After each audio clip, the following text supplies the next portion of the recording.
When we talk about tyranny, we always think about the big names. The Hitlers, the Stalins, the Maos. People who got into power and became these monstrous tyrannical figures. We look at what they did when they were at the height of their power. Sometimes we never really take time to ask the questions, when could this have been noticed early on? What was the first sign that this person is actually a tyrant? It's easy to recognize psychopaths. Like when you hear stories of Jeffrey Dahmer as a kid, this is how he was. These people who are what we'll call social outcasts, you can identify it early on. For example, we have Joachim Kroll. He was a serial killer in Germany, where this guy was turned on when he was a teenager by seeing blood, pig's blood. So you can actually tell, this guy, he needs to be looked at very closely and needs to be maybe put in asylum or something. But when it comes to tyrants, we never really know how they are until they actually get into positions of power. And this keeps on repeating itself. As we're talking right now, we look across the world and we just hear the word tyrant, dictator. But these people are normal people, family men actually. Some are even what would consider moral authorities in some instances, but they somehow act so tyrannical. For this video, I want us to look at two specific books. Their Eyes Were Watching God by Zora Neale Hurston and Purple Hibiscus by Chimamanda Ngozi Adichie. I think these two serve as good examples of how to identify tyranny very early on, before now it spills over to civic life. Alright, now first of all, I want us to look at Eugene Achike. Now Eugene is the father to Kambili and Jaja in Purple Hibiscus. On the outside, this guy's a hero. When this book is being written, or the context of this book, Nigeria is under brutal military rule. And Eugene runs a newspaper where he's fiercely critical of the government. He's for freedom of the press, freedom of movement, anything that's pro-democracy. That's what he does. He runs a pro-democracy newspaper. He's basically seen as a public face of resistance. But then when you go back into his house, you see a different man. He's a complete dictator in the house. He rules his family with a lot of control. His daughter Kambili and his son Jaja are always in constant fear. Kambili literally does not know how to express herself, just because Kambili does not talk to people due to the tyranny going on at home. So, for his kids, they have to have the perfect grades. They have to not sin. They have to be the perfect Christian children. He's so controlling to the point that he wants them to follow just this one path. Like, for example, there's this one father who comes to their church and he's doing Igbo hymns and all that. This guy Eugene is like, this guy is a false priest. This guy should not be anywhere near the pulpit or anything like that. So this guy is that rigid in his own. But outside, he's like, we just want freedom. And he's, with his colleague Adichie, they're just these guys who you'd consider an activist, basically. And when his kids actually fail to meet his level, that what he wants them to be, they actually punish very brutally. For example, there's the instant where after Kambili goes to live with our Aunt Ifeoma, when she comes back home, once the father finds out, he pours boiling water on her feet, just for that mistake, because they were in the presence of Eugene's own father, who, that's your father. He's the guy who basically raised you, but because he's a heathen, his kid should not be around her. You see just how controlling it is. The fact that they're not even supposed to have a relationship with their own grandfather because he's a heathen and has not converted. And it even goes further, just how these signs can just be seen within the family setting. Like, for example, their mother suffers so many miscarriages because he beats them.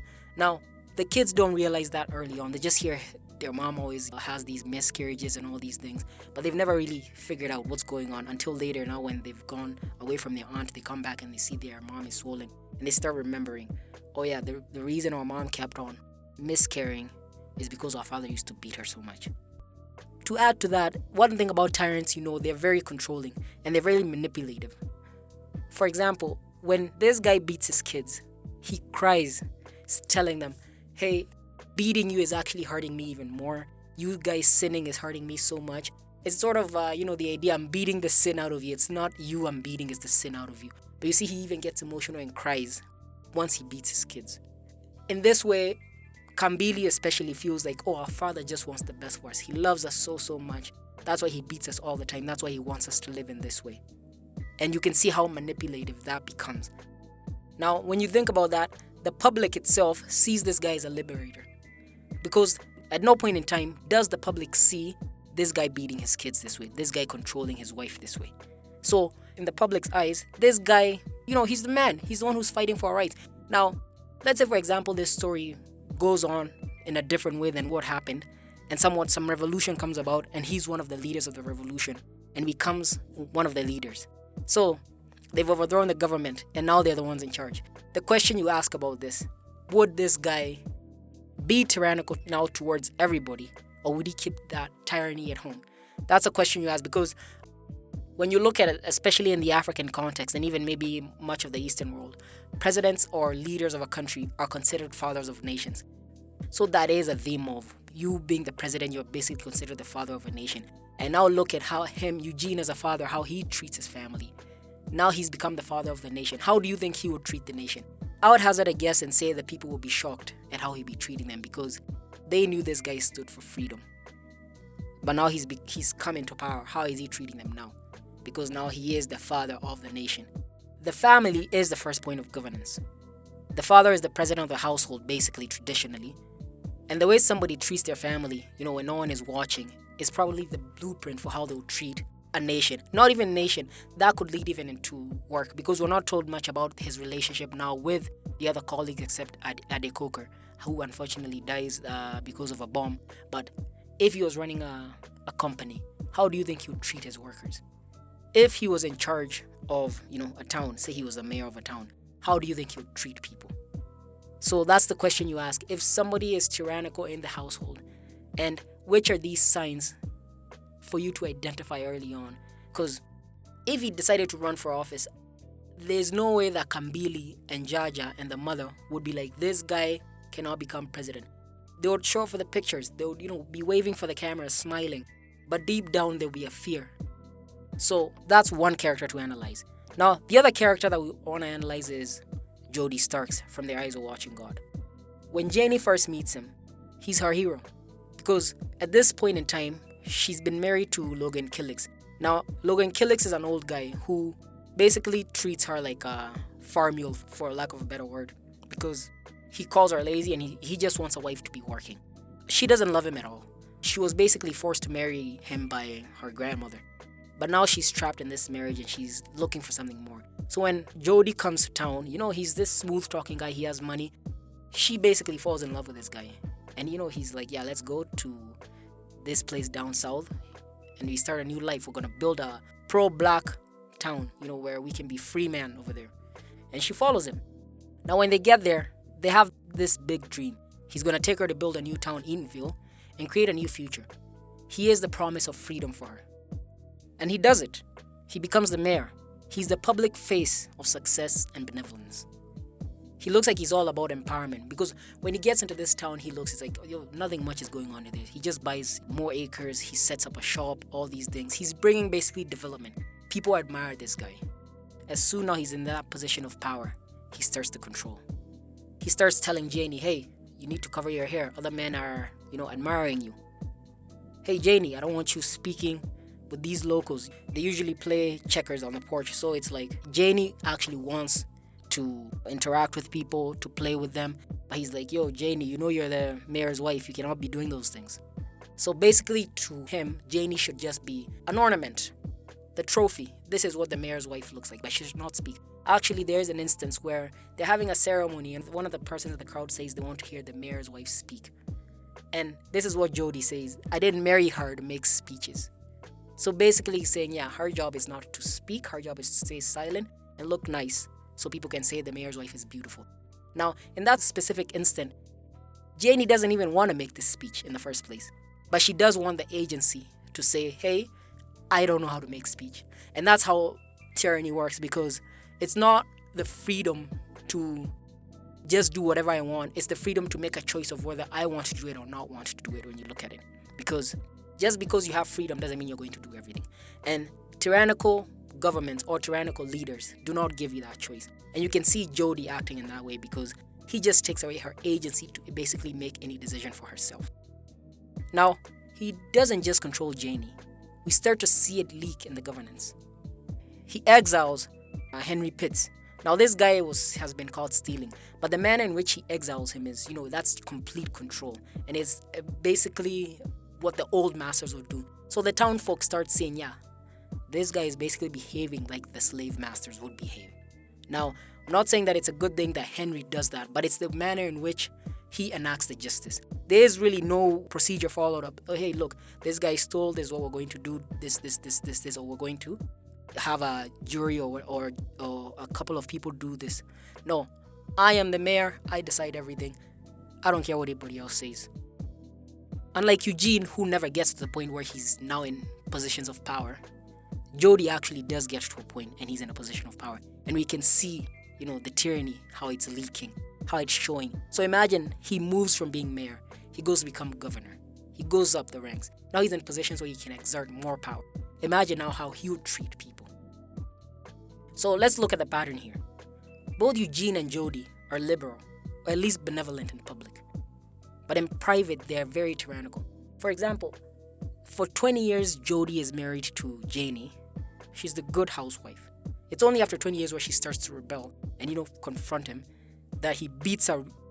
And that's the thing with tyrants. Like you've seen even across the world, you are oppressing people. You keep on oppressing people.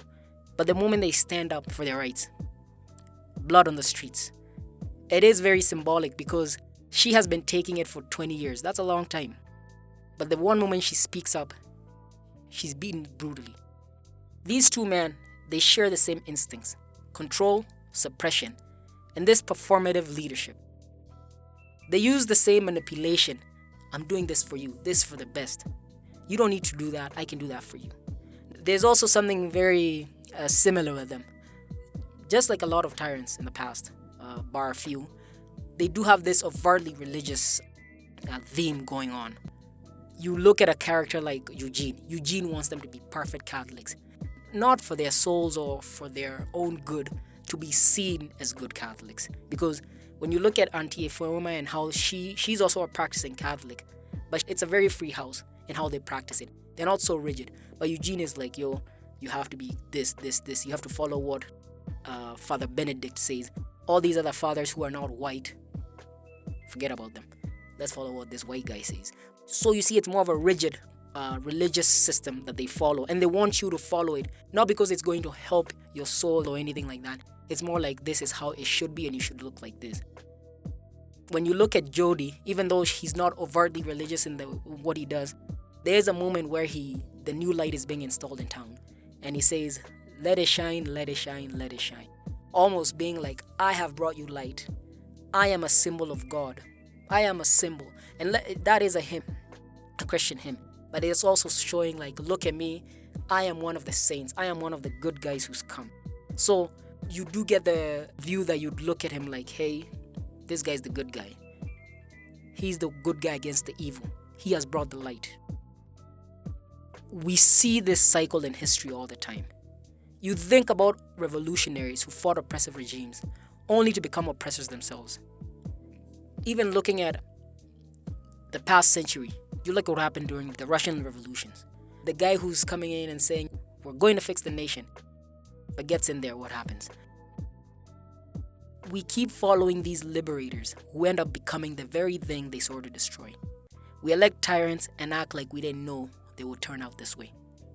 But the signs were always there. Not in their political manifestos, but in their homes, in how they treated their wives and children, in whether they silenced the voices closest to them. So, is there a cure to breaking this cycle? Well, for the time being, we still have not figured it out. But literature does give us a warning system. Adichie and Hurston give us some good vision to see the person behind the persona. They actually help us to expose the seed of authoritarianism, the tyrant in waiting, long before the world calls him a leader. I think by reading more literature and more books like these will help us to sort of be more aware and be able to identify these patterns early on in life, whether it be in your family or in your social circles. If you enjoyed this video and would like to see more of this type of content, please subscribe to the channel and like the video. Also, if you'd like to see summaries of these books, I'll post the links in the description. Alright, thank you.